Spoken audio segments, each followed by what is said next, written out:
മക്കൾക്ക് പറന്നു വരുന്ന മണമുള്ള പോപ്കോൺ വേണമെന്ന്. അതെന്തൊരു പോപ്കോൺ ആണെന്നാണ് ആലോചിക്കുന്നത്. ഹിന്ദി കാർട്ടൂണൊക്കെ കാണുന്ന സമയത്ത് അതിനിടയ്ക്ക് പരസ്യം വരാറില്ലേ, അതിനകത്ത് പോപ്കോണിൻ്റെ പരസ്യം വരാറുണ്ട്. അതിനകത്ത് ഈ സ്മെല്ല് കാണിക്കുന്നത് പറന്നു വരുന്നതായിട്ടാട്ടോ. അത് കണ്ടിട്ടാണ് ഇവന്മാരും പറയുന്നത് പറന്നു വരുന്ന മണമുള്ള പോപ്കോൺ വേണമെന്ന്. എന്തായാലും പോപ്കോൺ ഒന്ന് ഉണ്ടാക്കി നോക്കാമെന്ന് വിചാരിച്ചു. ഒരു ചെറിയ പാക്കറ്റ് പോപ്കോൺ മേടിച്ചു. ഒരു പാത്രം അടുപ്പിലേക്ക് വെച്ചു. പാക്കറ്റ് പൊട്ടിച്ച് ഇട്ട് കൊടുത്തു. ഇതിനകത്ത് ചെറിയ ചോളങ്ങളാണുള്ളത്.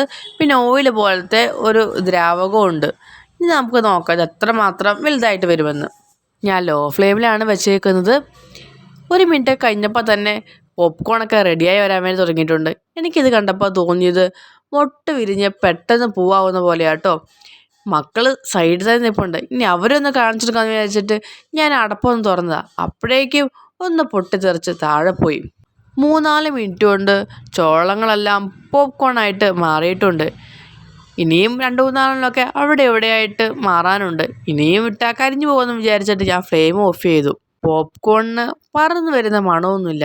ഇനി മണം വേണമെന്നുണ്ടെങ്കിൽ കുറച്ച് സ്പ്രേ അടിച്ചു കൊടുക്കേണ്ടി വരും.